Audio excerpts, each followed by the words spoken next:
And welcome back. It seems like today we might finally be able to get Misaki out of the hospital. That'll be interesting. Maybe we'll actually learn what Ayato has been up to ever since he, the tragedy back in Hinogata Village. Monday morning, I arrive at the hospital. I park my car in the lot and get out. There are quite a few elderly folks heading to the outpatient entrance. I weave my way through them and head to the hospitalization ward. As I enter the ward, I'm suddenly hit with its silence. There's only the occasional person in the hallways. I see Shirosaki Michiru among them. The bandages around her wrist have loosened and they're trailing along the floor. She might trip on them like this. Someone should rewrap them before that happens. I look around, but I can't find any nurses. Well, it's not like we're complete strangers. I guess I should fix them. I walk up to Michiru. Oh. Michiru looks up when she notices me. Hey, looks like your bandages are loose. Michiru offers her hands to me. The raw scars on her arms are exposed. Misaki cut his wrist too, didn't he? Does this hurt? I ask, taking her wrist in my hand. No. It's just itchy. Michiru starts scratching at her scars. I gently hold her hand back. You shouldn't scratch. It'll open again. But it's itchy. You just need to take your mind off of it. Here, hold this. I put Michiru's stuffed rabbit in her hand. Carol. While she's distracted by it, I wind the bandages back around her wrist. Judging from the condition of her scars, I'd say the hospital has these bandages in place to make sure she doesn't fiddle with them.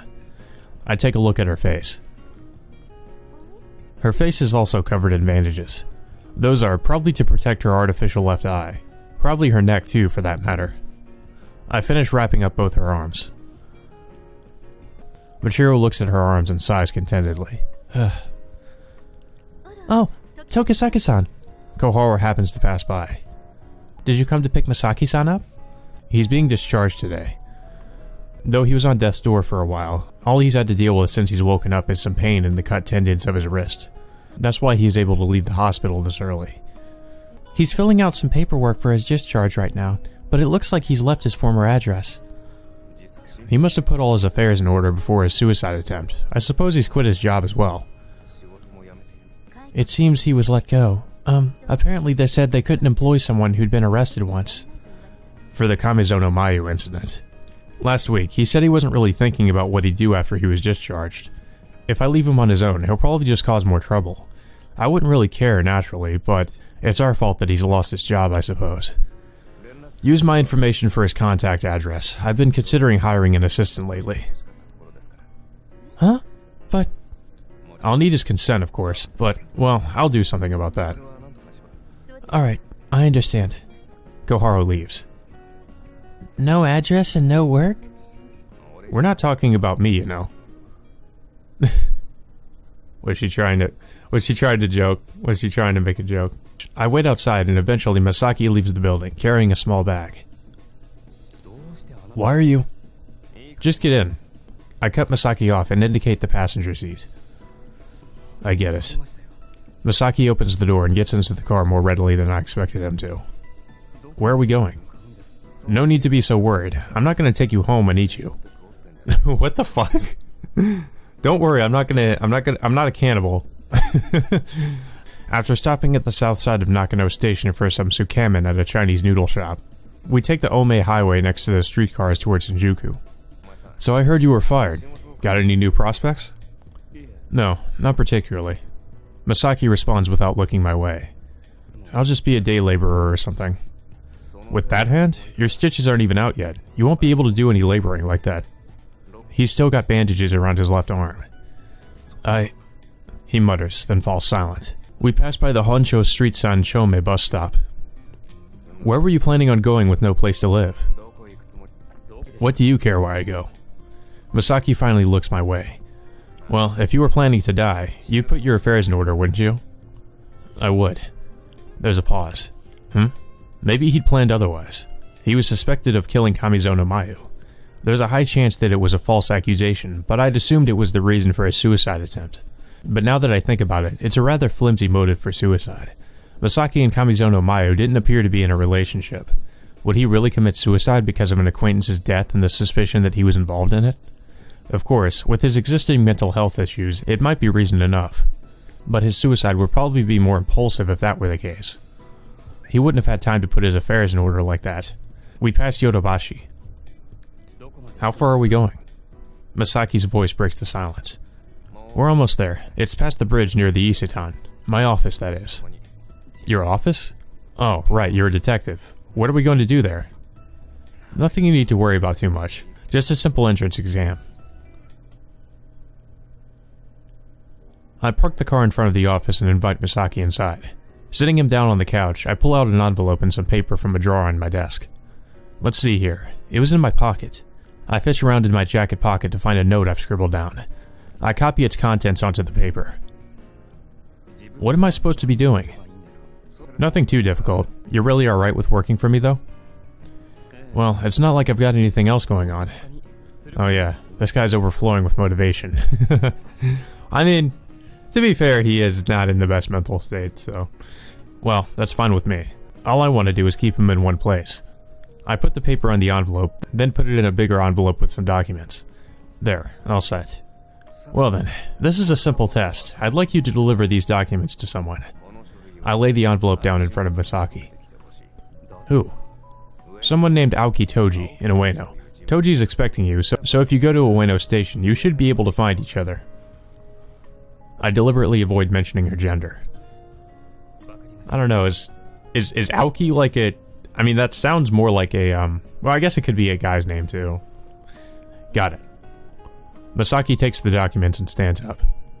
Ah, and no peeking inside that envelope. It's got important confidential information inside. I know. I'll head over there, then.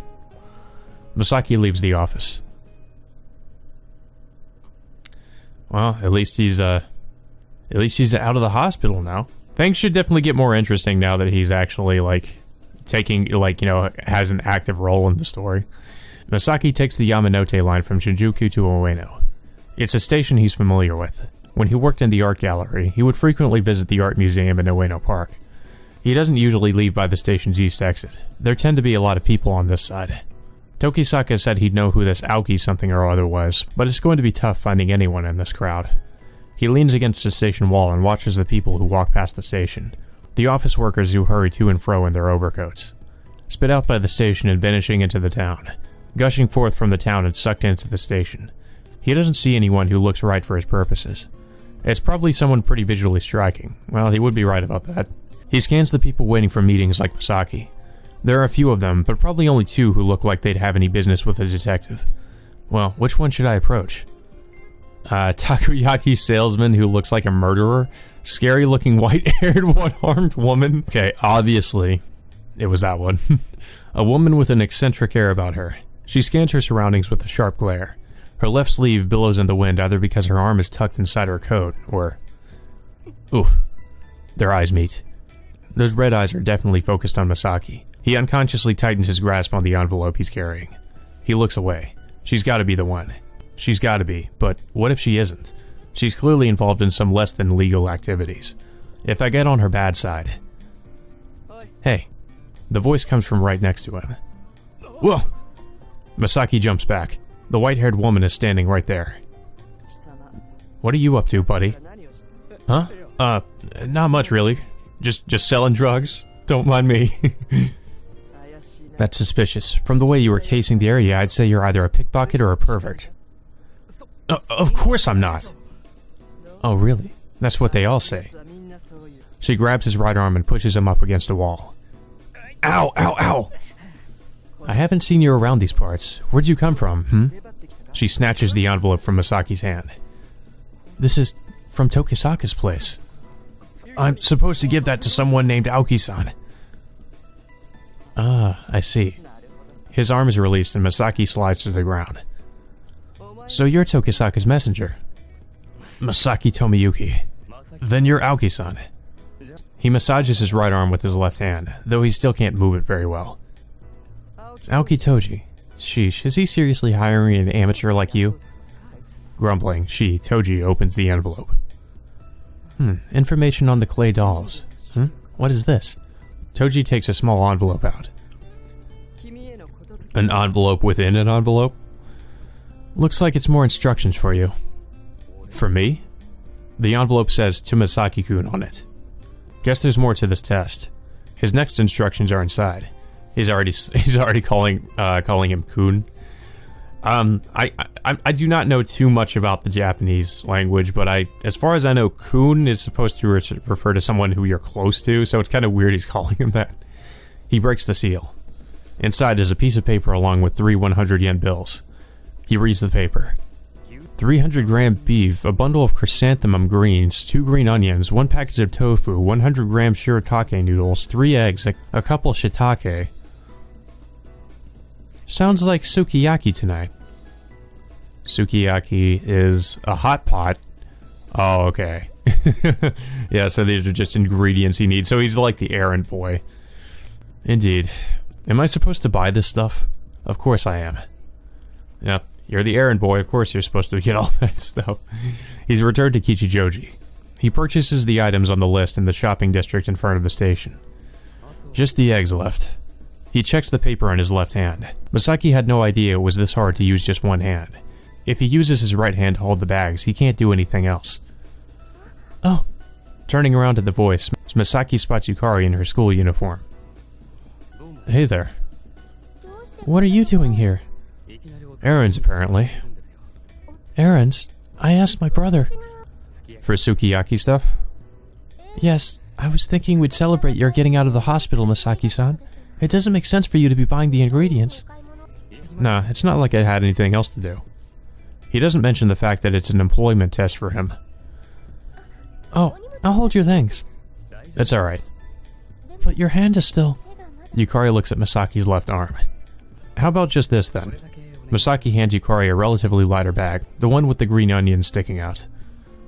Have you brought everything? No, I've got all but the eggs. Okay, let's go to that shop then. They sell fresh eggs even at this time. Yukari starts walking over, and Misaki follows her. Well, at least Yukari knows exactly where to go. She's used to this sort of thing. You should have just had her guide him around. By the time I take my car back home, it's already evening. There's still time until Misaki gets back. Maybe I'll wander around town a little. Oh my god. Okay, well apparently we should go back to the academy? The Oba Girls Academy gate. I figured I'd go home with Yukari if she was here, but... Oh.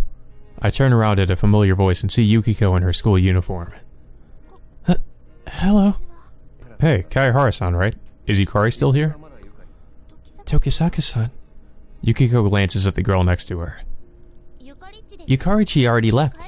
A girl I've seen somewhere before answers. I think she was a friend Yukari brought home. Toriko Hane, I think she said. Did she? She said she had a lot of stuff to do for dinner tonight. Having a party? Nothing so grand. I'm home. Welcome back. I go to greet Yukari, then notice that Misaki's with her. We ran into each other in the shopping district. You shouldn't make our guests run errands, Nissan. Guest is kind of a stretch. He is the guest of honor tonight, at least. Yukari heads into her own room. I'm left with Misaki and his groceries. Thanks for having me. Just leave that stuff in the kitchen. It's over there. Gotcha. Misaki heads to the kitchen. Yeesh. I sit down on the couch. I'm in the mood for a good long smoke break. Guess I'll go outside. I head outside and lean on my car, lighting a cigarette. I puff on it for a while and Misaki eventually comes out of the house. So about that test today. It was nothing. I just figured you'd have to meet her anyway, so I had you hand that stuff over. Who was she? She didn't seem like the type who makes an honest living. She's a journalist, or so she says. Before that though, I believe she was one of the top brass of an underground organization based in Ueno. How the hell did you make an acquaintance like that? We were introduced by a big shot policeman, actually. She knows a lot about one of the things we're investigating now.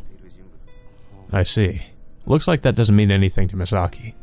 Makes sense. I'm not exactly being specific here.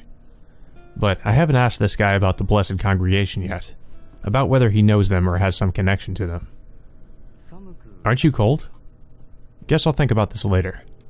Well, maybe if you mention the name Shigusa, he might know something about that.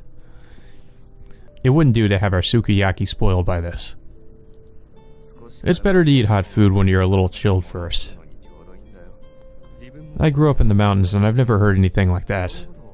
I ignore Masaki's complaints and put out my cigarette in the car's ashtray, heading back into the house. A pot's boiling on top of the shuriken.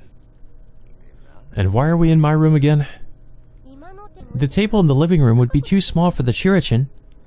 Yeah, but how am I supposed to sleep in here if it smells like sukiyaki? It's not like I can open a window. Sounds like you'll have some delicious dreams. I'll put a sock in it. I silence Masaki after he cracks a joke.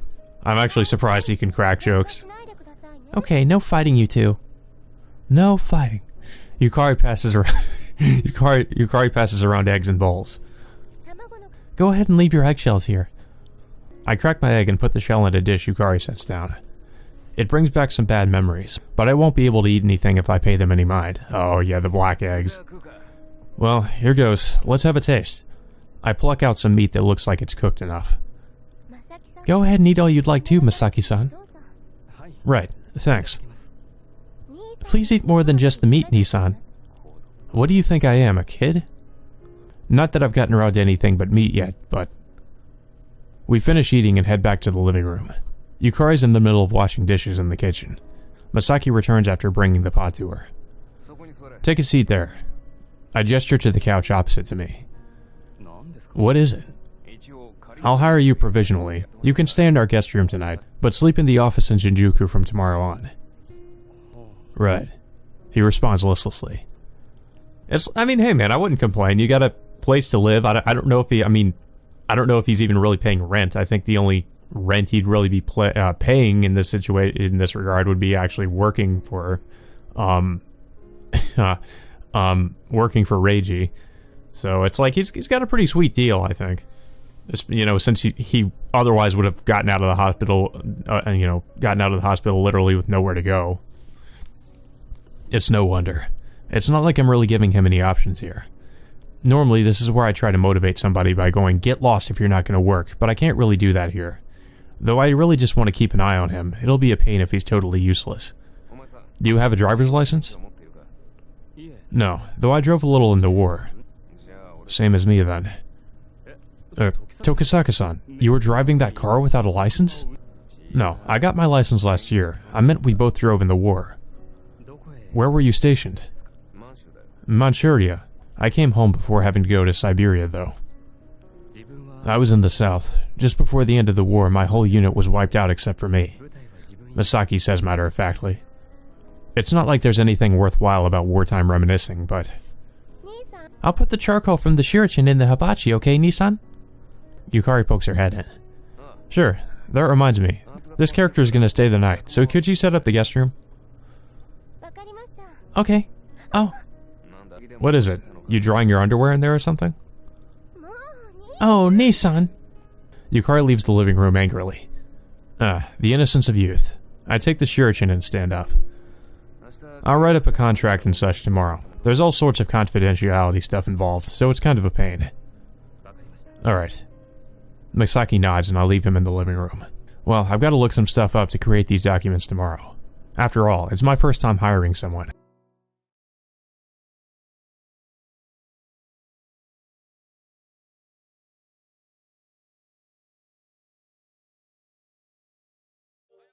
The sound of the radio echoes through the living room. There's toast for 3 people set out on the table. Please help yourself, Yukari says, bringing out 2 fried eggs. Sure thing. Thank you very much. Masaki gives a little bow. Guess he was raised pretty well. Like I said last night, we've got some stuff to do today, so we're heading to the office after we eat. Alright. Nissan, have you properly aired out the futon at the office? Well, I use it occasionally, so it's probably fine. I usually just curl up on the couch with a blanket, though. Please at least change the sheets. I got it. Guess I'll have to shop around a bit for that sort of stuff. Anyway, Yukari stands up after she's finished eating her toast. I'll be going then. Please clean up, okay? Sure. See you later. Yukari leaves the living room. You can clean up, alright? I instruct Masaki. Can't say I didn't see that one coming. Masaki grumbles, but he picks up the plates and brings them to the kitchen anyway. I should get ready to go too. We take the train to Shinjuku and head to the office. Isn't the rent high in a location like this? I got it cheap after a case a long time ago. If I hadn't, there's no way I'd be able to have my office in the middle of Shinjuku like this. We'll start with the resume. I've got the form ready, so just fill in whatever you can. Sure. Well, Masaki leans over it from the couch, penciling in his resume. I silently watch him work. Masaki Tomoyuki, born in 1926, same age as me then. His pencil stops at current address. You can use your parents' house or something, though you could just as easily put this office, since it's current. I'll do that then. What's the address? I take out a business card and set it in front of Masaki. I'll need an emergency contact in case anything happens. Where's your family? No idea. Haven't spoken to them in over 10 years. They're not in Tokyo. I guess he did tell Yukari he was all alone in the world. I don't intend to involve you in anything that dangerous, but just in case. Can I put the hospital? They've taken care of me in the past. Alright, sure. Guess he's not gonna let any clues slip. I might need to look into it. Yeah, actually probably would need to look into it as it's pretty relevant. After that, there's the confidentiality agreement. Don't want you spilling the stuff you learn on the job to outsiders. It's not like I've got anyone to spill to. When you've got secrets, people who want to know about them are gonna find you eventually. Uh-huh. Masaki puts his signature on the contract. All that's left is, well, I'll take care of whatever trouble happens when you're on the job, but... Anything before now, unrelated to our work together, will be your own responsibility. I won't be responsible for anything you've done in the past. I understand. That's probably all I need to explain. All that's left is the room, I guess. Please don't touch the books and documents on the shelves. That's the kitchen, and next to it is a closet with the bedding. Guess I should check it out. I open the closet and look at the futon stuffed inside. I don't think it's that dirty, but now that I look closely, the sheets are kind of yellowish. Oh well, it should be good enough. The blanket should be fine if I air it out. And I should buy some fuel for the kerosene heater, I guess. I'm gonna go buy some things, so watch the office for me. I don't think we'll get any visitors, but if we do, there's a form on the desk for them to write their business on. I flip through the request form and leave it in an obvious place. I can do the shopping. Just sit, and don't touch anything in here. Sure. Making sure Masaki understands, I pick up all the documents and leave the office.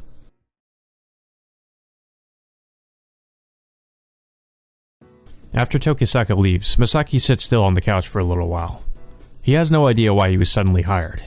Does he suspect me after all? Tokisaka was pretty persistent asking for his current address and such.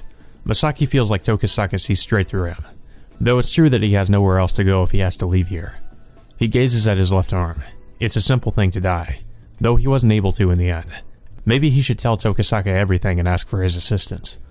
But that too has its risks. He should continue to be Masaki Tomoyuki for a little while longer. Coming to a conclusion about his current state, Masaki stands up. First, he should confirm the state of his new living quarters. He boils some water in a kettle in the kitchenette. While it's boiling, he takes the broom out of the closet and sweeps the floor. He picks up the documents lying on the floor too, setting them on the desk.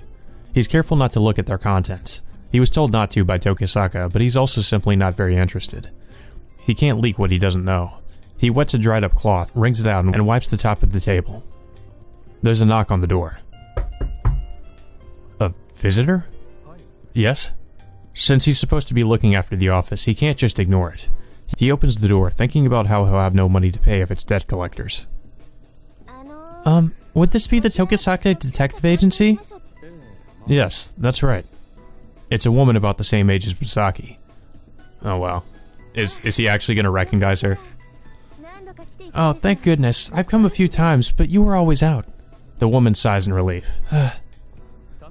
The detective himself isn't here at the moment, but please, come inside. Alright, pardon me. How does she not recognize him? I'll make some tea, so please have a seat there. I don't want to trouble you. Misaki heads to the kitchenette, glad he was already boiling water. But he feels like he's seen her somewhere before. Was it at the hospital, or perhaps my old job?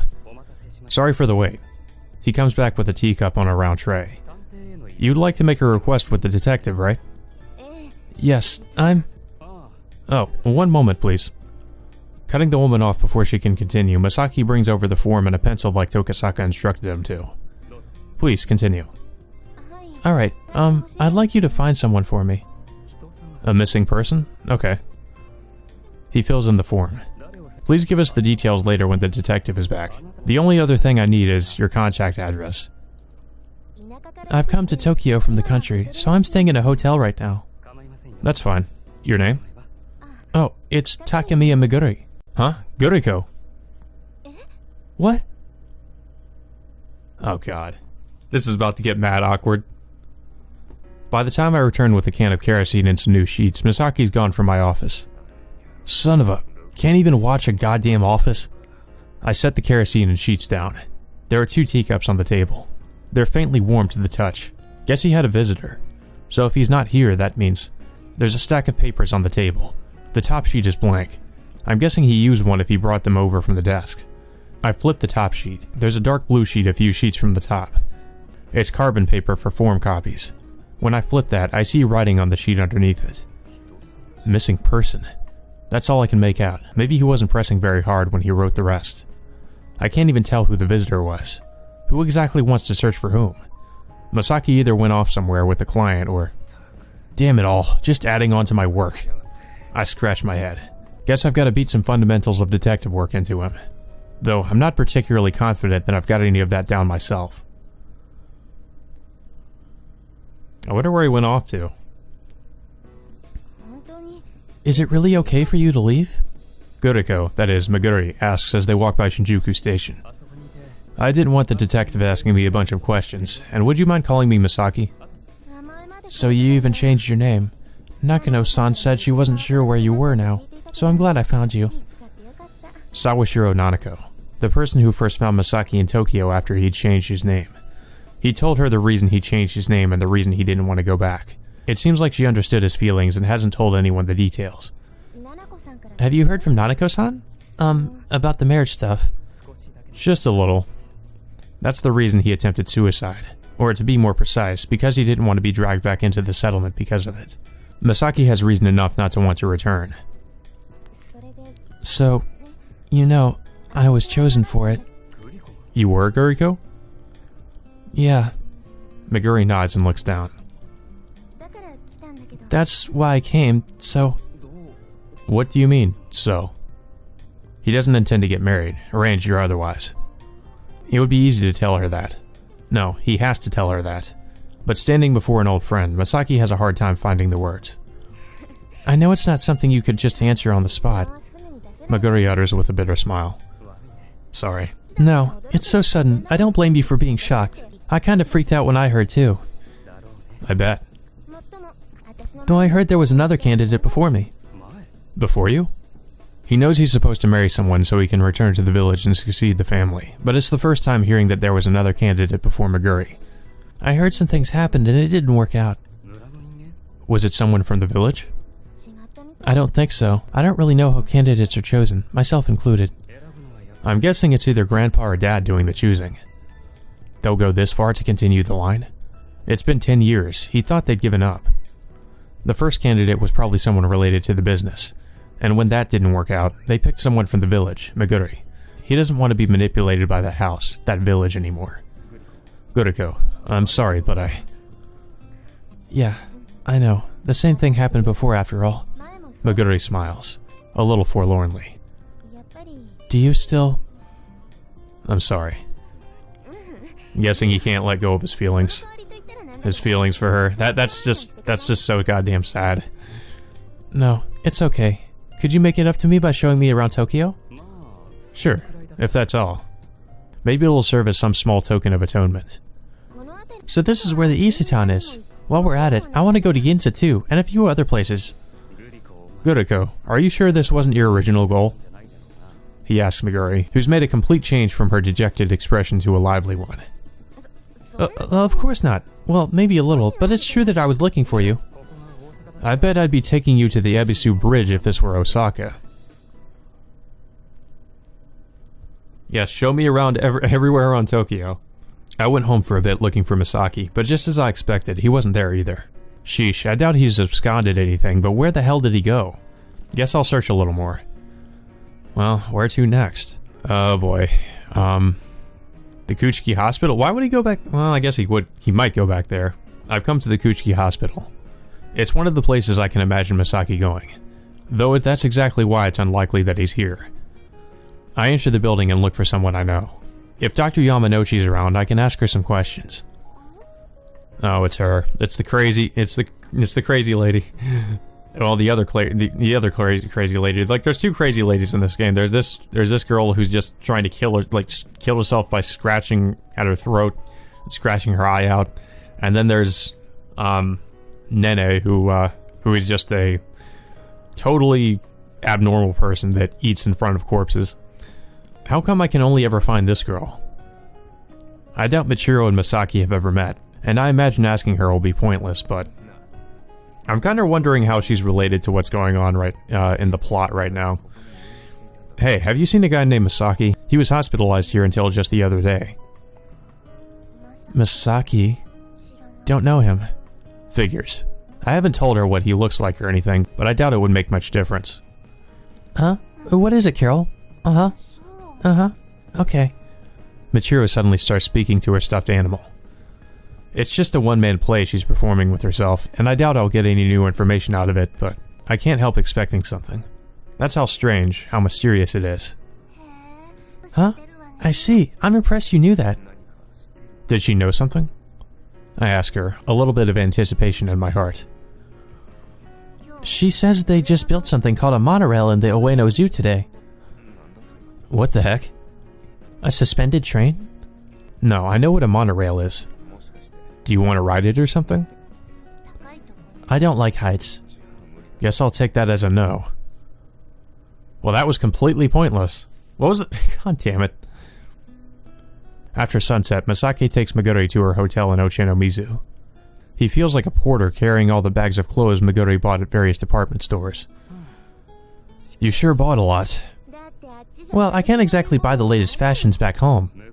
It's not like there's anyone to show them off to back there anyway, right? It's just for self-satisfaction. The young mistress and Yukia-san don't even care, since they're in the Japanese clothes camp. What about Karen? You guys used to read magazines together all the time, didn't you?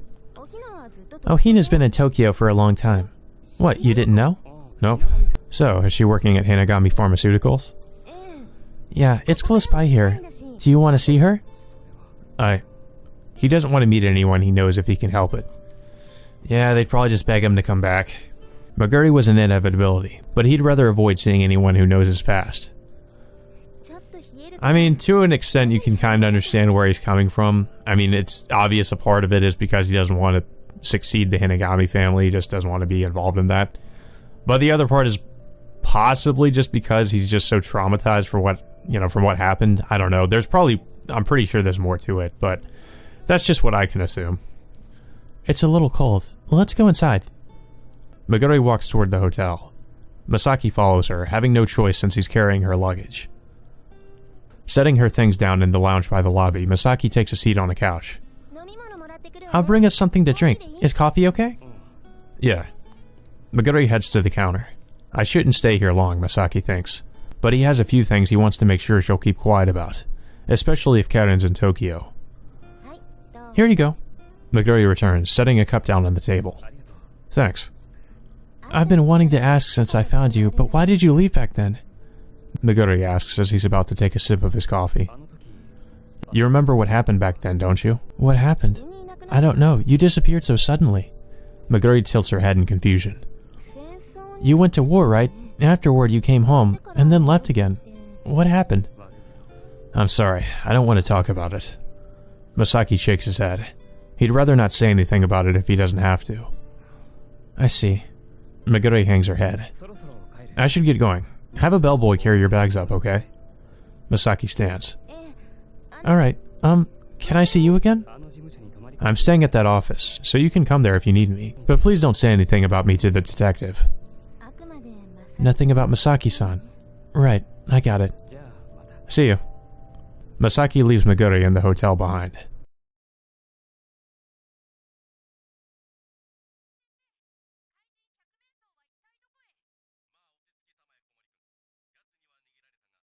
The radio is playing.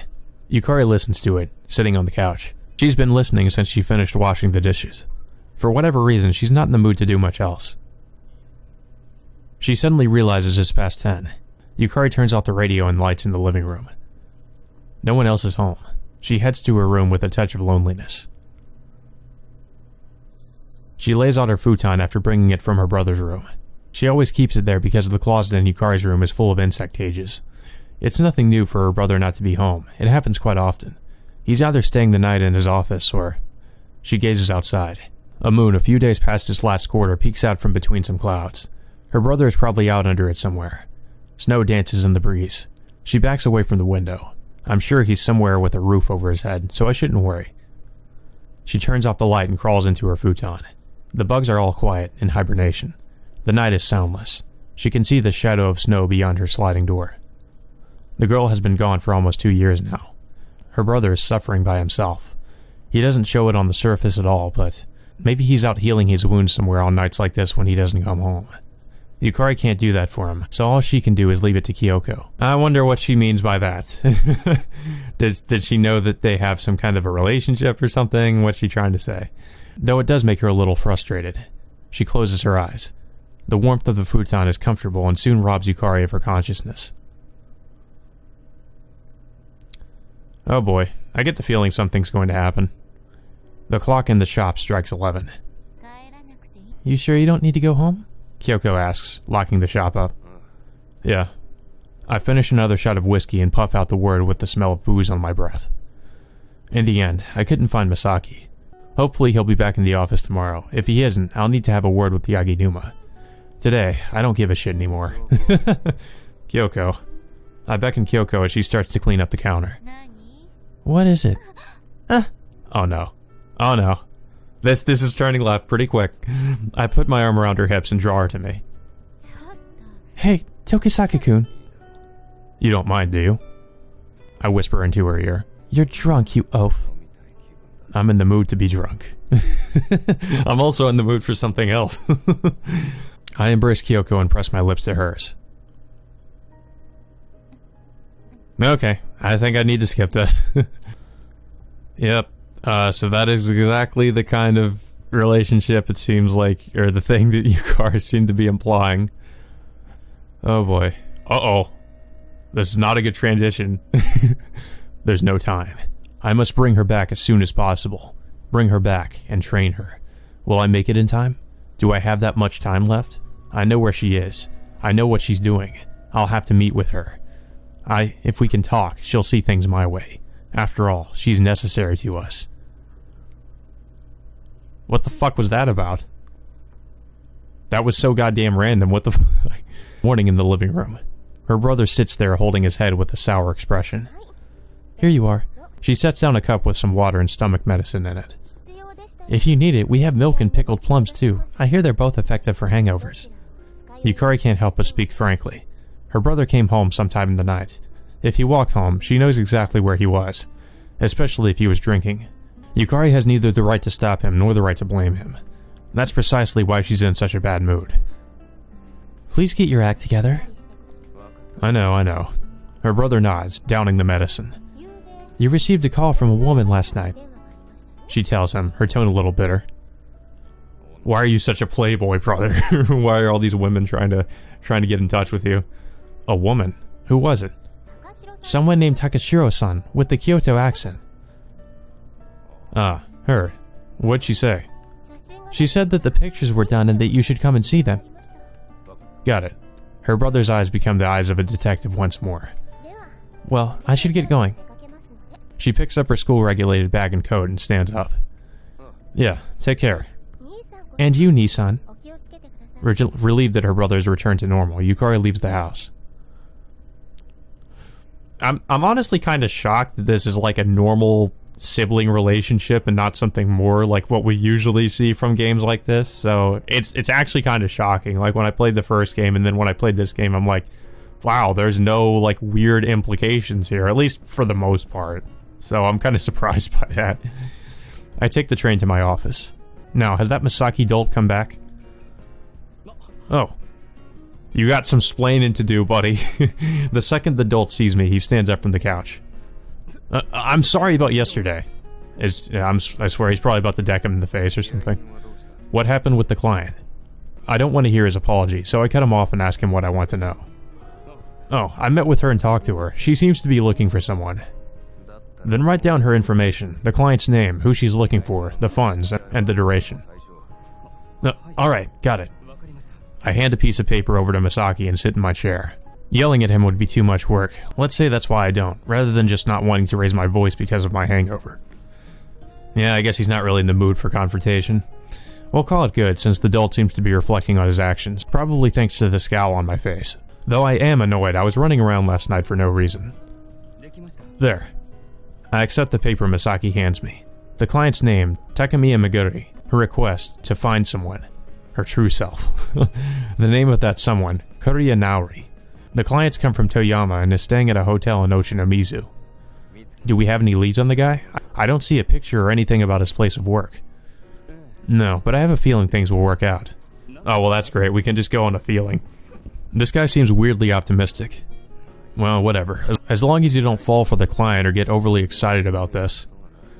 Like I'm one to talk on that front, I guess. Yeah. Fucking hypocrite. You did that exact thing. Can I leave this task to you? Are you sure? It shouldn't be dangerous, and it'll serve as a good test. We won't be able to charge the client a daily fee, but we can accept a reward if you find the guy. And if you can't find the guy, I can. Then I'll get started immediately. No, wait. I've got somewhere I need to take you first. I stopped the dolt before he can leave the office. I said I'd leave it to him, but I don't want to give him too much freedom. Where are we going? Somewhere where you can see some unusual things. Okay, what the hell's that supposed to mean? Oh god, no. No, please no. We'd make our way to Takeda no Baba. Is this a hospital? On the outside, yeah. It's actually a terrifying place no patient leaves alive. Hey, it's not technically a lie.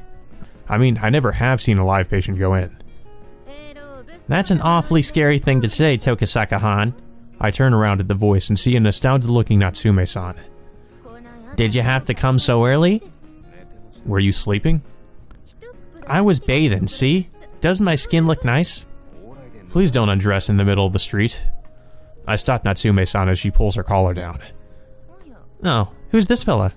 Looks like Natsume-san's interested in Misaki. My name is Misaki. I'm working under Tokisaka-san. Oh, under him, huh? Why would you say that? So, Natsume-san, I hear the pictures are ready. Ah, that's right. Come on in and get a load of them. Natsume-san heads into the building. She's a little eccentric, huh? Looks like Misaki's got exactly the right impression. We enter the operating room and Natsume-san offers us a bamboo basket of boiled eggs. Souvenirs. I was just in Izu for a bit. You've got some repressive lack of tact to offer me these eggs. Besides, aren't black eggs more of a Hakone thing? Oh, you ain't that fragile, Tokisaka-han. Well, you're right about that. Misaki stands there confused, out of the loop. That's fine. I'm not going to explain it to him. I give him an egg instead. If you were in Izu, did you go to Mount Amagi? I remember seeing an article about a double suicide there a few days ago in the newspaper. I was just there to watch, since it seems like things are going to get complicated. Natsume-san peels the shell off of a black egg. But enough about that. This is what you're here for, Tokisaka-han. Natsume-san takes out an envelope. They're in color this time. I see that. I peek inside the envelope and hand it to Misaki. What? Take a look. Okay. Misaki reaches into the envelope without any suspicion and takes out the pictures. Misaki spits out his half-eaten egg. If you were going to puke, do it in that sink. I guess it's to be expected if those are the first autopsy pictures he's seen. But it's not really what I expected. He would have reacted a little if he were the culprit, sure. But this is just too normal. You do some heartless things too, Tokisaka-han. There's no point in showing these things to someone with no knowledge on the stuff. Natsume-san mutters exasperatedly as she watches Misaki empty his stomach. Ugh. Just thought he'd be seeing a lot of this stuff working with me. You saw stuff like this during the war, didn't you? Nothing like that, Misaki grumbles, wiping his mouth.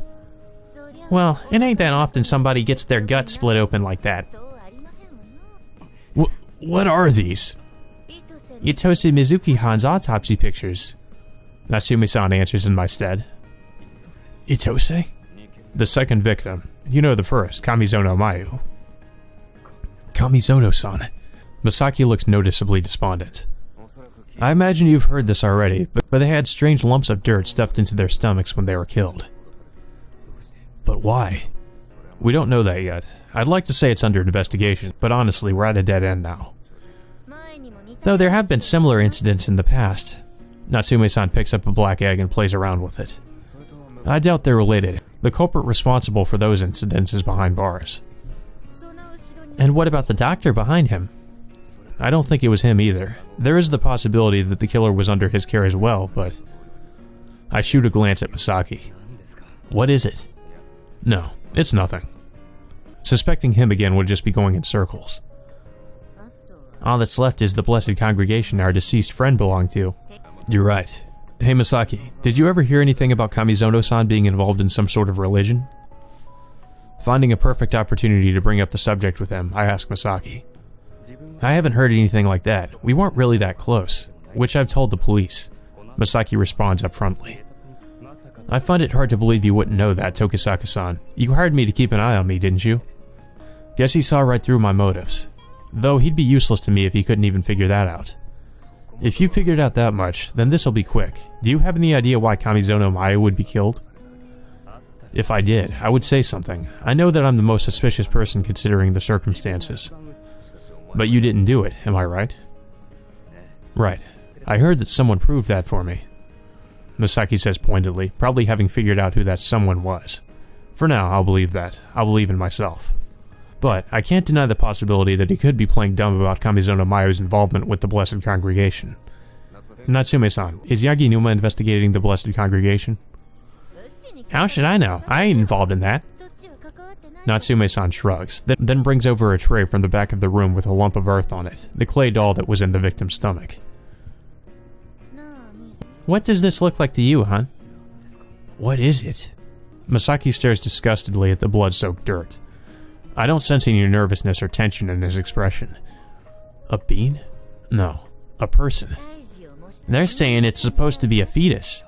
A fetus? Then this was in the victim's... That's correct. I nod to Masaki, who shows only the most ordinary of reactions, confusion and disgust. If this is an act, it's a damn good one. This culprit's no decent guy. I suppose not. Masaki looks like he's grinding his teeth. Guess he's trying to hold back his anger. I decide to believe that he desires the end of this case just as much as I do. I guess was also to gauge his reactions and to see if he's not actually the culprit. We excuse ourselves from the Takashiro clinic and return to the office. Oh, Masaki stops in front of the office. What is it? I follow his gaze to a woman standing in front of the office. That's the client. I see. So she's Takamiya Meguri. She approaches us when she notices us, or rather, notices Masaki. Hello? She bows her head after an awkward pause. So you're Takamiya-san, our client. What did you need today? About that. Meguri turns to look at Masaki. You came to explain things to the detective, right? Yes, that's right. I see. Please come inside. Sensing something strange about their attitudes, I invite her in as if nothing is wrong. Masaki-kun, could you make some tea? Sure. I sit Meguri down on the couch in the office and shoo Masaki into the kitchen. Meguri, sitting facing the desk, seems to be concerned about Masaki's absence, like I figured she might. Jeez. How close have these two gotten in the space of a day? I pick up the note Masaki wrote this morning and sit down across from Meguri. So you're looking for someone? Yes, I was, but I'm fine now. You're fine? So you don't need him found anymore? Right. I take a look at the paper. Koriya Naori. So she's found him. Masaki hasn't come back from the kitchen yet. Wait a second. She's already found him, and do you guys remember that intermission where that person was saying, I need to see her or something? I'm assuming that person must be referring to Meguri, and if she's saying she's already seen Naori, then was that person Naori? I don't know, it's weird. I find Naori very suspicious at this point in the game, and I do remember when I played this the first time, I found it suspicious that we hadn't seen him yet at this point in the game. So I'm just wondering if he's not somehow involved in what's going on. Not saying he's the culprit, but that he might be involved somehow. I don't know. Masaki hasn't come back from the kitchen yet. He's probably having trouble getting the water to boil. The gas can be a little flaky here. Come to think of it, the sink might be clogged too. Well, I should ask all I can for now before he comes back. So you're from Toyama, Takamiya-san. Is this your first time in Tokyo? Yes, I was really surprised at how many people there are here. I'm from the country, way up in the mountains, so... It must have been hard to get here from there. Did you come alone? I came alone, but I have friends in Tokyo. I see. Then is this Kodiya-san you were looking for from your hometown as well? I asked her, looking at the note. Yes, he went off to college and became a doctor, I heard. Oh. Is she talking about him or someone else? So, well... if you're worried about the fee, don't be. It seems like you found him before I had a chance to get involved. I bring the conversation to a close when I notice Masaki returning. Oh, alright. Here you are. Masaki sets a teacup down on the table. Masaki-kun, I'll leave the rest to you. I stand up, clapping Masaki on the shoulder. What should I do? The job's finished, so there's nothing left to do, is there? See her home or something. Uh-huh. Masaki nods ambiguously and sits down on the couch. I head to the desk in the back and sit down on my chair, quietly observing the two of them. That's a little bit awkward, like you're just kind of staring at them the whole time. They don't talk at all, merely sitting across from each other and sipping their tea. Man, that is mad awkward. Nobody's talking, he's just sitting there and they're just quietly like sitting and sipping tea, not saying anything. Guess they're nervous because I'm here. But a doctor, huh? I glance at Masaki's face. I wouldn't peg him for a doctor. He's more of a patient. I didn't notice anything like that when he was hospitalized either. In other words, this is a different guy. Either she really was looking for Kurdia Naori, the doctor, or the part about being a doctor was made up. I'll take her home, Masaki says to me. Sure, come right back, okay? I know. Masaki nods and leaves the office with Meguri. I'm not sure that he really knows. Yeah, he was gone for a long time last time. Masaki returns when the sun starts to tilt toward the western sky. You're late. I'm sorry. Masaki apologizes meekly. Well, whatever. I'm going out, so watch the office. I'm gonna go home afterwards, so if something happens, call the house. Understood. And don't bring any women here. Of course I won't. Masaki says over his shoulder as he heads into the building. Well, it's not like I've got anything to do elsewhere, but I guess I'll kill some time. I think it's more like we need to worry about Tokisaka bringing women there. Okay, so where the hell should we go next? Apparently it's saying we should go back to our favorite coffee shop. Welcome, Tokisaka-kun. Kyoko's voice is the same as always. Coffee, please. Sure, one moment, please. Kyoko's response is a little more polite than usual, perhaps because she's got other customers. Or because of what you two did. I don't see anyone I know. It's probably just local housewives and the like. Here you are, and this is a special bonus. Cakes? She sets down a coffee cup and a plate with some castella on it. Thanks, it's been a while since I've had this. I guess you can't tell Yukari-chan that you like castella at your age. What difference does it make what I like? I wanted to give it to you last night, actually. It might be a little stale now. Nah, it's fine. I was drinking last night after all. And then some stuff happened, you know. As it usually does. Now I remember our fun last night a little. I'm sure she remembers. We've had a relationship like this for over a year now. We meekly seek physical pleasure from one another. We're just licking each other's wounds, or maybe that's just my perception. Whatever the case, it's true that it's not a particularly pure relationship. Yeah, it's... I mean, from what we know from the last game, she's a widow, like her husband's dead. Or, was she a widow? Or, I think that's what she was... Well, her husband's dead. And then, of course, Toko died in the last game, so yeah, and in a way, it's like you're just kind of comforting one another physically. You're not really in any sort of a relationship, so to speak. What's up? Kyoko pokes my forehead. Something on your mind? You're all wrinkled here. Nothing important. Nothing pure at any rate. Impure thoughts be gone. After dinner, I head to the library. I take records of folklore from all around the country off the shelves and flip their pages. I look through several of them, but don't find any strange customs involving putting clay dolls in people's stomachs. Well, what did I expect? If a custom requires corpses, it's going to be well hidden. Man, it sucks. It would be much easier if Google existed around this time, then we could just easily look that kind of thing up and find that kind of information. Wouldn't just have to look through it in our personal library. Maybe I should be looking for ghost stories rather than folklore. Unfortunately, I don't have any books on those. These books were all left here by my parents, who were history scholars. I'll have to look elsewhere for information on the clay dolls. And I can't exactly investigate my other unsolved mystery, Misaki, in this library. How will I find out what he's hiding? I don't know what he's trying to keep secret, but if it has anything to do with the case, I'm going to have to find out. God damn, this'll be a lot easier if he'd just come clean. But what if he has nothing to hide? But we do, well, okay, we know he has stuff to hide, so... Yeah, I don't really know why he's keeping certain things secret, too. It's kind of weird that he's just not telling Tokisako, like, some of the stuff, you know, that is actually important to the case. Or at least might be important to the case. Because he must know something about the clay dolls, right? Because of what happened in his village. Unless he just never knew, like, that the clay dolls were stuffed into their stomachs. But I'm pretty sure he must have heard about it somewhere. So he's got to know. Morning classes have ended.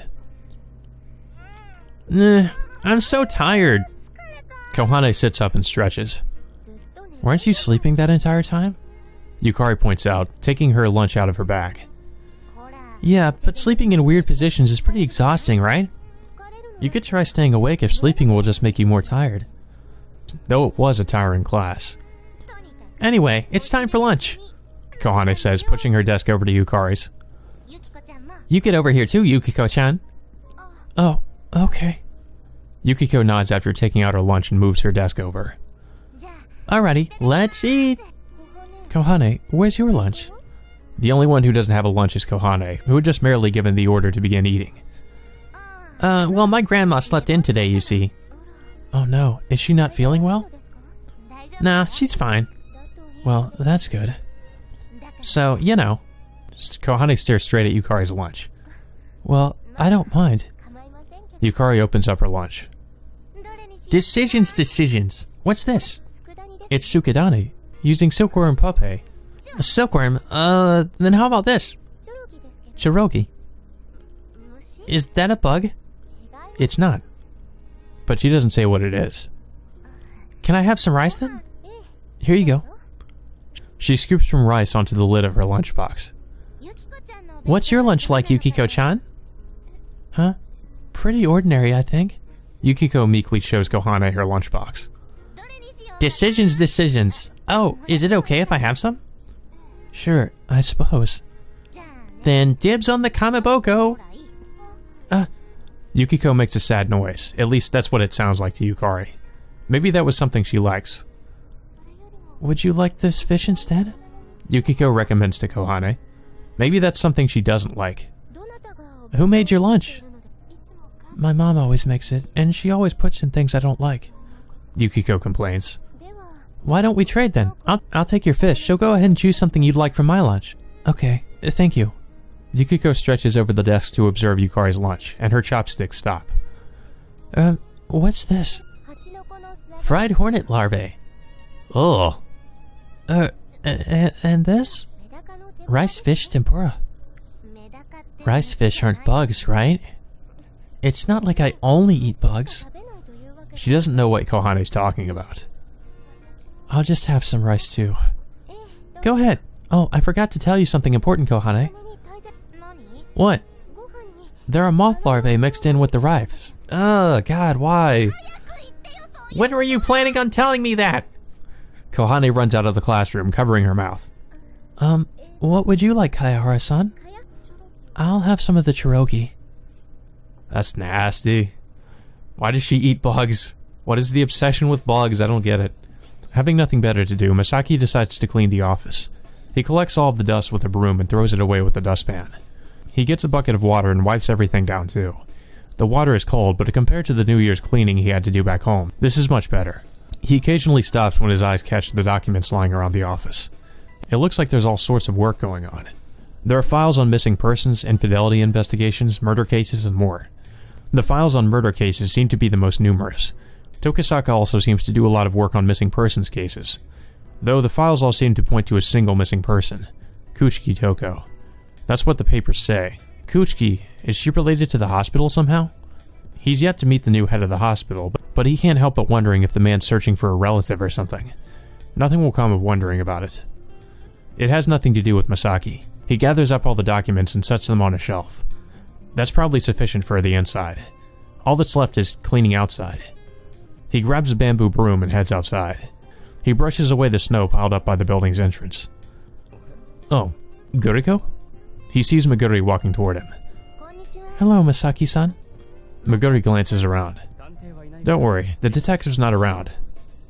Okay, but I should call you that, right? Yeah, you're right. You never know who could be listening. They might not need to worry much about it, but it's better safe than sorry. What brings you here today? Oh, well, want to go out somewhere? Now? He looks up at the office. I'm kinda on the clock. He hasn't really been told to do anything in particular. Well, maybe in this case it's okay. In fact, what he's been told to do is to help Meguri with her search. The search may be finished, but it probably works as an excuse. Where do you want to go? Asakusa and Ueno, I think. I haven't been over that way yet, and I need to get a souvenir for the young mistress. Okay, I'll write a note for the detective, then we can go. Alright. Guessing he's gonna be the bag boy again, carrying around all her bags. They take a tour of Asakusa, then return to Ueno on the subway. It was nothing like Hitogata's shrine. The energy's completely different. Well, you can't really compare it to a little old shrine out in the mountains. Though if you just compare sizes, Shigusa's shrine might be bigger. A delicious scent wafts from the carts lined up in front of Ueno Station. Come to think of it, we haven't eaten lunch. It's long past noon, but all they've had to eat were some little sponge cakes from shops around the shrine. Want to go get something from a cart? Sure. He looks around and sees that the only thing immediately available is takoyaki. Oh boy. It's the creepy old man in the takoyaki at the takoyaki cart. Let's get some yakisoba. He feels like the old man is glaring at him, so he tries to avoid his gaze. There's a pretty long line though. Well, we'd better go join it then. Oh, looks like they just sold out. A sign hangs from the yakisoba cart saying sold out. How about taiyaki then? Taiyaki is something like a fish-shaped pancake typically filled with azuki or red bean paste. Ugh. What's wrong with that takoyaki cart? It looks open. Meguri says, then starts walking over to the cart before Masaki has time to stop her. Welcome. 2 servings of takoyaki, please, sir. Sure thing. The old man gives a melancholic reply and pours batter onto the griddle. Are you sure about this? He seems trustworthy. I mean, he did listen to our order before he started cooking. So maybe the old man's business practices are praiseworthy, but how's the food gonna taste? The fact that there was no line is concerning too, though that might just be due to the old man's intimidating air. Hey, Meguri whispers to him. What is it? What do you think that is? Meguri points to a poster that says Radio Tower Yaki. Radio Tower? Oh, the one being built in Shiba Park. He's seen its steel legs rising up in the park. I can't really imagine what they're supposed to look or taste like. Old man, what are these? He points at the poster and asks. Radio Tower Yaki, I'm cooking them because the higher-ups ordered me to. Huh, they don't understand up there that nobody will buy these things. The old man starts complaining. It is a little difficult to imagine what a Radio Tower Yaki is supposed to be. Apparently they do surveys, but the ones who have to do all the work are us grunts. If they're building it in Tokyo, why not call them Tokyo Tower Yaki? Huh, nobody will go for a petty name like that. It should be more modern. That's right, they should be called something like Skytree Yaki. I think that would be a bit too ahead of its time. This is why young folks these days, you need to be more flexible. Here, thanks for waiting. He hands them 2 servings of takoyaki. Thanks, sir. Thank you. Leaving the cart, the 2 leaning against a concrete wall and eat their takoyaki. Huff. They munch on the hot, fresh takoyaki. They're neither good nor bad. They're just kind of so-so.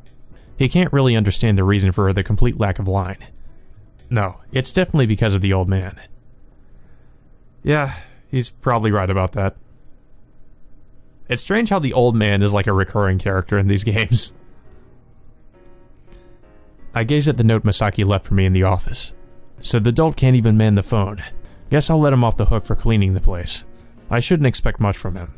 It's too much of a pain to go looking for him either. That much really isn't necessary. Though I suppose I will go out. Okay, well, where to this time? I guess we're back to Oba Girls Academy. Evening at Oba Girls Academy. I don't really know anyone here apart from Yukari, but... Oh, Tokisaka-san's brother. Ah, and you're Kaihara-san, right? Could I ask you a favor? A favor? What is it? If it's something I can help you with, I don't mind. Please do something about your sister's bug obsession. There's nothing I can do there, unfortunately. If there was, I'd have done it a long time ago. I'm not even sure when it began. Was it when she saw an illustrated bug encyclopedia in the library? Or when she started reading Fabre's Souvenirs Entomologiques? By the time I caught on, it was already too late. I remember screaming when I saw a bunch of antlions she dug up crawling around on the table. I remember the bitter emotion I felt listening to her explaining that they can only walk backwards too. Is there something wrong? Oh, no, I was just reminded of something that happened a long time ago. I grab my arms as I start to feel goosebumps forming. Oh, Jesus. Yeah, that kind of freaked me out too. So you can't do anything? Nope. We both sigh at almost exactly the same time. So I guess that's important that we go there just so we meet up with Yukiko. I guess because she is an important character, it's important we go there and talk to her. It's completely dark out by the time Masaki's taken Meguri back to her hotel. Thanks for today. You bought quite a bit again. Masaki carried a fairly large amount. Today was mostly souvenirs, an obi clip for the young mistress, a few things for the Yayo-chan. I guess it'd be hard to find the stuff back there. Yeah, you have to ask people to get them for you when they go to Tokyo, so it was my job this time. Meguri laughs. When are you leaving? Saturday, I guess. Though it takes a whole day to get there, so I won't get back until Sunday. I see. Did they know I'm here? Yeah, otherwise I wouldn't be able to come looking for you. I guess that makes sense. He wonders how much they know. He assumes they must not know the name Masaki Tomoyuki yet. Hey, Godiko, I don't intend to get married, right? You don't have to tell me. I'm sorry. How many times have they had this exchange? I haven't told them that I found you, and I plan to report that I wasn't able to when I get back. Thanks. Maybe I'll go to Yokohama tomorrow. You've still got more sightseeing to do? Well, I don't get many opportunities to go over here, you know. So, that okay? It's probably not okay, but it'll be a good opportunity, I suppose. He wonders if Tokisaka will let him go if he notifies him. Thanks. Meguri takes her bags from him. Let me take these up to your room. You don't have to. I'll see you tomorrow, okay? Meguri disappears into the hotel.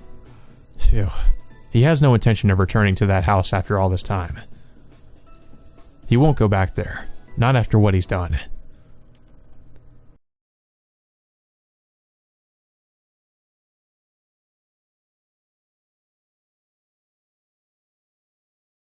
Go ahead and do whatever you want today. I tell Masaki when I arrive at the office in the morning. Huh? Are you sure that's alright? You'll just disappear again anyway if I tell you to man the phone. I'm sorry. Not even an excuse? Just come back before tomorrow. Yeah, of course. Masaki bows his head. I can't bring him with me where I'm going today, and I don't want him here if I get a phone call on the subject I'm investigating today. In that case, it'd be better for him to go off and do his own thing. Well, I'm off. Got it. I moved from Shinjuku to Nakano, parking my car in the Kuchi Hospital parking lot. There's a big Daimler sports car next to mine. Somebody important must be here. I head inside and look for Dr. Yamanoshi. I don't see her in the lobby. She must be working somewhere further in. I should have gotten an appointment before I came, but I couldn't really call with Masaki hanging around the office. Though now I realize that I could have used a payphone on the way over. It's too late now. Oh well, guess I'll wander around and look for her. I head over to where the inpatients are. I think Dr. Yamanoshi's office is this way. Oh, Oh, whoops, sorry. I turn a corner and almost run into Michiru. Good timing. Do you know where Dr. Yamanochi is? Yamanochi? Who's that? Well, I can understand not remembering doctors' names, I suppose. Dr. Yamanochi Koharo, she takes care of you, right? Oh, Koharo-chan. So that's what she calls her. Koharo-chan's in her room, which is what I'm looking for. Over here. Michiru tugs at my hand. Oh, she's gonna take me there? Well, that'll help. Or so I thought. I've made a terrible mistake, it seems. I doubt Dr. Yamanochi's office is outside of the hospital. So, why are we outside? Over here. It's this window. I'm not sure why I need to peer in from outside, but I stretch up and look in nevertheless. It's the nurse's changing room. Oh my god, no. Gah! I hold back from making too big a noise and pull away from the window before someone sees me. Hey, this is not an office. Huh? Was it that one? Michiru points up at the adjacent room. If this is the guy's changing room, count me out. I don't swing that way. Well, I know where it is now, so I should go inside and find it. I'll check the other window too, just to make sure. There she is. She's sitting on a couch talking to someone. The other person's facing away from me, but it appears to be a woman. So she's got a visitor. Was she there? Yeah, thanks. I did find the room, so I suppose I owe her my thanks. Was somebody changing? So you wanted me to peep. Keep it a secret that I was here, okay? It was an accident, so there's no use feeling guilty about it, but I make sure Michiru keeps quiet just in case. A secret? I'd be grateful if you could. Okay, I got it, I promise. Michiru nods. I should be able to get away without taking any hits to my honor now, but I don't trust Michiru all that much to keep quiet, so I'm a little scared. I head back inside and guess where the room is based on that window. Next to the women's changing room is a room labeled Yamanochi. Oh my god, dude, come on, it has a label on it too, how do you not find it? I almost knocked, but stopped myself. Her guest is probably still inside. It would be best if I waited here. I lean on the hallway wall. I can hear a little of the conversation they're having inside. Sounds like they're discussing a new medicine or something. It must be some pharmaceutical business. Nothing to do with me. Michiru, leaning against the wall nearby in imitation of me, might have something to do with me, though. What? Should you be here? Yeah. I'm not sure if I can believe her or not, but I'm sure someone will come looking for her if she's not supposed to be here. Thank you for your time. The door opens and a woman steps out. Hello. Oh, that's Karen. Yeah, that's Karen. She greets me, then passes by. Koharo comes out just after her. Oh, Tokisaka-san. Hello. Who was that? Hinagami Karen-san from Hinagami Pharmaceuticals in Yatsuya. She was here about some new medicine of theirs. That's who I thought it was. I figured as much. So, Tokisaka-san, what brings you... No, first, Shirosaki-san, isn't it about time for your checkup? It's already done. Michiru shakes her head. If your checkup was done, you'd have new bandages. We're recycling? She's suddenly very environmentally conscientious, I see. You know, I can find out right away if I ask Sawashiro-san. Oh, she works here too? She's on the night shift today. Michiru's putting up quite the fight today. Though I probably shouldn't be rooting for her.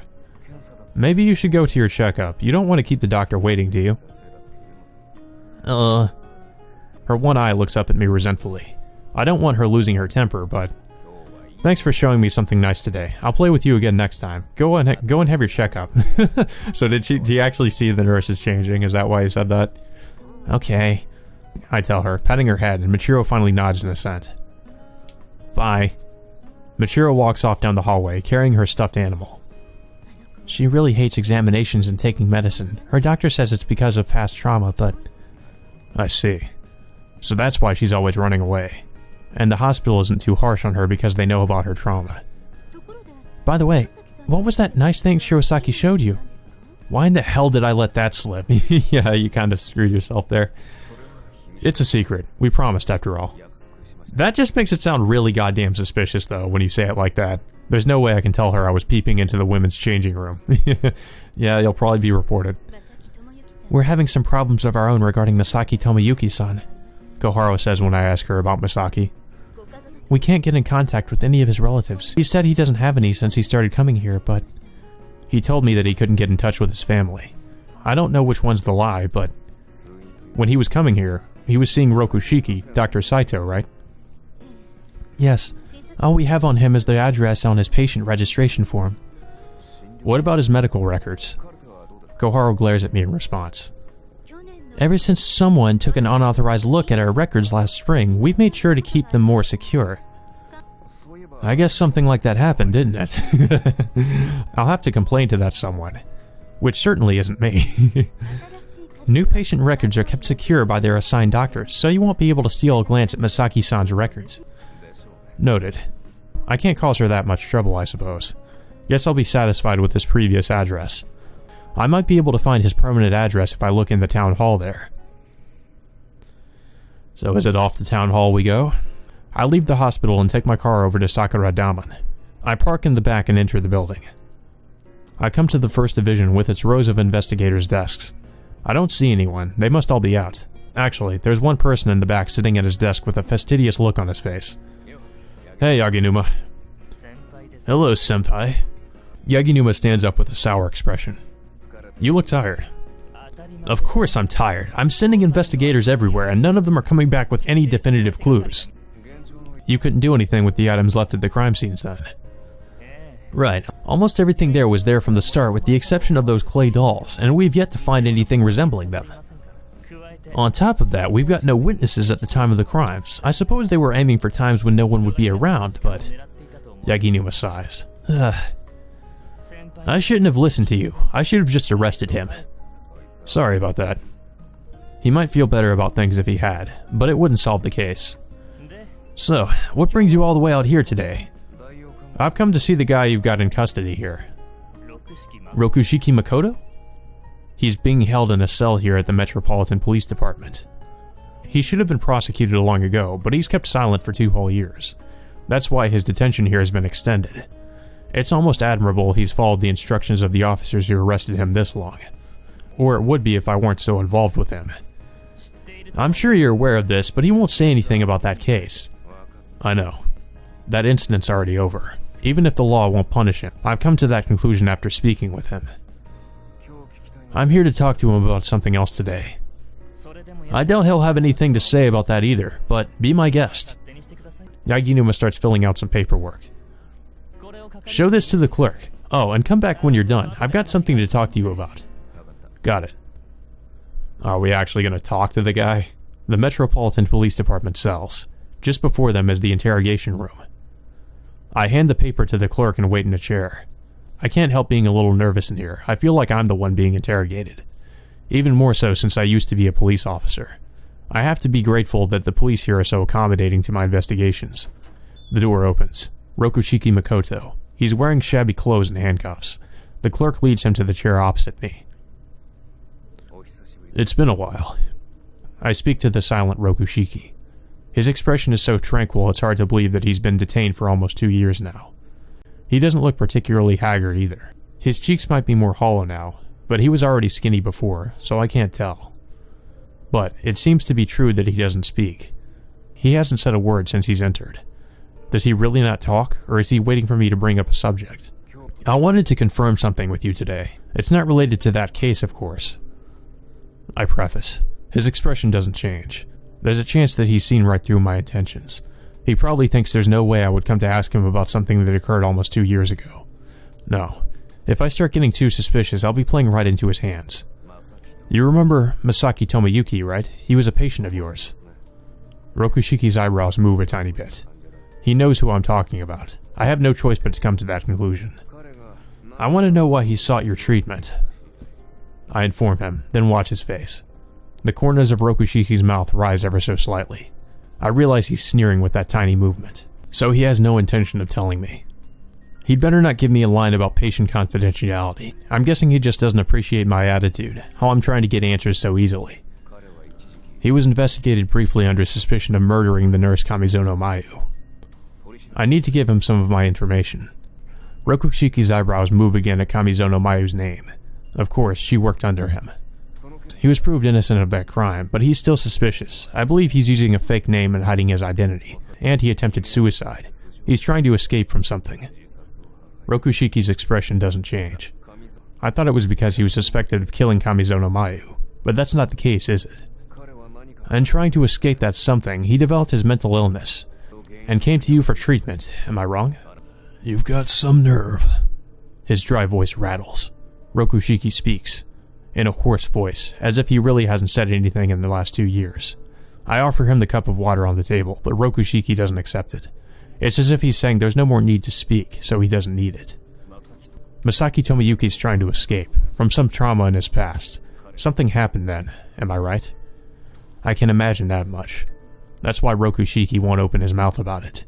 In that case, his experiences in the war. No, that can't be it. Rokushiki's mouth slants. It's nothing that simple. If only I knew when he started using that fake name. He said he hadn't been in contact with his family for over a decade. If that's true, then there's a good chance that's when he started hiding his identity. Then it would have been during wartime, or the chaos just after. It was a time when many family registers disappeared and new ones could be easily obtained. In that case, I can't think of anything but the war as a source of his trauma. Wait a second. There's no need to change his name if he's merely trying to escape past trauma. Something he'd have to change his name over. It must be something more substantial than that. The first thing I can think of would be that. He murdered someone. Precisely. This time I can hear Rokushiki's voice clearly. Oh boy. When I return to the First Division, the windows glow with a delicate red light. It's already evening. I should go straight home today. I'm mentally exhausted after my confrontation with Rokushiki. How did it go? Yaginuma asks when he notices me. Unbeat. It's impressive that you got Rokushiki to speak at all. Even I've only gotten him to open his mouth a few times. Is he bragging? I'm surprised you knew he talked. It's simple. You would have said it was pointless if he hadn't. You must have gotten some results if you had to tire yourself out, right? Well, it's more like he just agreed with me rather than talking. I bet he won't respond unless you've already figured out the answer. But then, you only asked him leading questions. So it's not enough for a testimony, but it wouldn't be evidence in court unless you could ask the right questions. I bet the people here have skills for that, though. He probably only talked to this time because it wasn't related to him. If I'd asked him about himself, he would have snapped his mouth shut again. But you've gotten him to talk, right? What did he say? Nothing important. Yaginuma turns away. Guess he only asked for bathroom breaks or something. Anyway, senpai, look at this. Yaginuma hands me a sheaf of papers. It's a list of the Blessed Congregation's members. Itose Mizuki's name, of course, is on it, but Kamizono Mayu's is not. I can tell that much from Yaginuma's tone. Exactly. Now we have no idea what the Blessed Congregation's relation to the case is. Maybe there's another member among Kamizono Mayu's relatives or friends. There's still a chance she got caught up in their circumstances. We'd need to investigate Kamizono Mayu's connections to determine that. We can't tell from this list. It's pointless to waste time on such a crapshoot. It looks like we'll be removing the Blessed Congregation from our investigation. We'll inform Aoki Toji. What a schemer. I don't say it out loud. If he tells her that they're not investigating the Blessed Congregation anymore, it won't stop Toji from looking into it. Toji isn't one to start and stop investigating things when the police tell her to. That's not how she works. And he figured that out just from talking with her a few times. In fact, if Yaginuma tells her not to, she's likely to continue her investigation out of spite. Well, he's probably right about that, though. And that's likely Superintendent Yaginuma's aim. He's taking into account the possibility that the Blessed Congregation could surface again later in the investigation. And if they're really unrelated, Toji's wasted effort won't affect Yaginuma at all.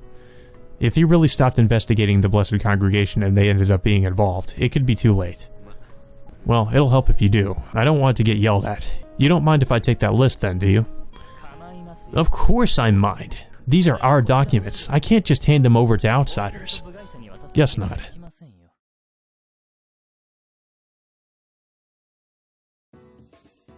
By the time they've gone around Yokohama and Masaki's taken Meguri back to her hotel, it's already past 5 p.m. Thanks for today, too. Don't mention it. The detective let me do whatever I wanted today. Think he has the wrong idea? I doubt it. He didn't say he'd be going to Yokohama. Well, he'd probably just be exasperated. He's just a little disappointed that he's been labeled as useless. But he bought a lot of stuff today.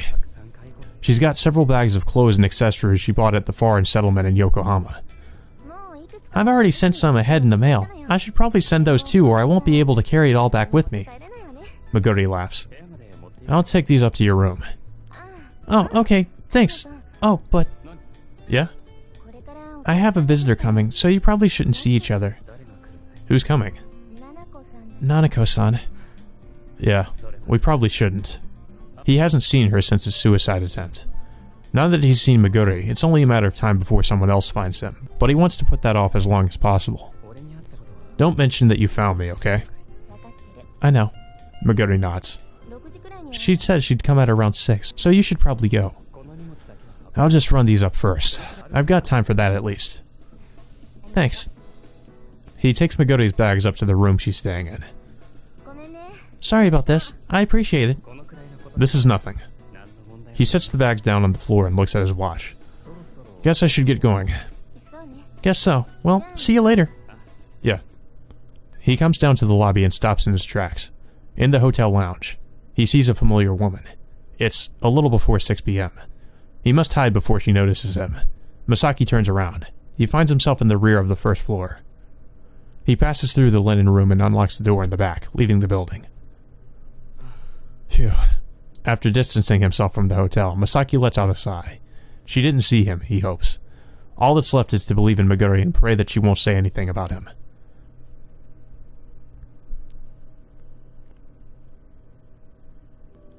Yukari heads straight to Shinjuku after class and pays a visit to the office. The sun sets at some point while she's buying necessities and cleaning. Masaki hasn't come back. She cleans the bathroom, takes out the trash, and collects all of her brother's clothes into a bag. She suddenly notices a small spider crawling across the documents on the desk. She feels guilty, since the weather has gotten cold, but decides to let it go outside. She picks up the slow-moving spider along with the documents. Looks like it's missing a leg. She's heard that bugs have no sense of pain. Losing one of its 8 legs might not cause much change in its mobility. Or perhaps, they possess different senses than humans and this little spider has lived enduring its pain. She opens the window and puts the edge of the papers against the wall. After a little while, the spider moves from the papers to the wall and crawls off. She closes the window. She's not hoping for a spider's thread in hell like Kandata. The spider's thread is short by Akatogata Ryunosuke, in which the Buddha is moved by a momentary compassion of a criminal named Kandata. So it's basically like a classic Japanese story, I guess. After all, it was because of her human ego that she threw the spider out into the cold. She puts the papers back in their original place. Her eyes catch the phrase missing person. She casually glances over the paper. She usually doesn't poke her nose into her brother's work. And Yukari, of course, doesn't know this Kurdia Naori person. Oh, I'm sorry to intrude, Masaki-san. Setting the papers down, Yukari bows her head to Masaki as he walks in. Intrude? It's not like this is my house. It's your brother's office, isn't it? But you're living here now, Masaki-san. Oh, that's right. Yukari passes by Masaki and heads into the kitchen. I've brought a teacup for you, Masaki-san. There's a coffee cup too, so feel free to use them. Thanks for going to the trouble. And there's a hantan for you to wear when it gets cold. And please give your laundry to my brother. I'll wash it at home. Short for winter coat padded with thick cotton. Oh, okay. No, I can't let you do that. And I doubt he would take my laundry anyway. Don't worry, I'll tell my brother. Yukari smiles at Masaki as if to tell him not to be so reserved. You can use the portable stove when you'd like something to eat. You should be able to find whatever ingredients you need at the Nikko in front of the station. Where the Shinjuku Alta is now, there was once a large grocery store called the Nikko. Oh. Yukari checks the time. It's a little past 6:30. They should be open until 7. Is there a public bath around here? A bath. I think there's only one by Hadazono Shrine. But it's, a little dangerous over there. The area once had a black market and a red light district. Thanks. I'll be careful. If anything happens, please call the house. The phone number is right here. She indicates the telephone. I'll be heading home then. Oh, and I've informed the landlord of the clogged sink, so someone should come to fix it soon. Thank you for everything. It's fine. This is all I can do anyway. Yukari picks up the bag containing her brother's clothes along with the trash. Well, good night. Oh, I'll walk you home. Don't worry about me. I appreciate the thought, though. Yukari leaves Masaki in the office. She deposits the trash in the building's area. She's a little amused that she almost accidentally threw out her brother's laundry. Okay then. What should she make for dinner? The Nikko should still be open. She should buy her ingredients and head home. Uh-oh. That's not a good transition. Oh shit, what the fuck was that? The woman lies sprawled out on the floor. She's still breathing. Well, we know who this is. I wasn't able to finish her off with that first blow. I donned my gloves and carefully cleaned the fingerprints from the marble clock I hit her with. Its glass is broken, and it appears the clock has stopped too. I turned back time about 3 hours. This isn't part of my grand plan, but it does complicate the crime scene. I take the clock and lift it up, and swing it down again on her head. Oh, damn.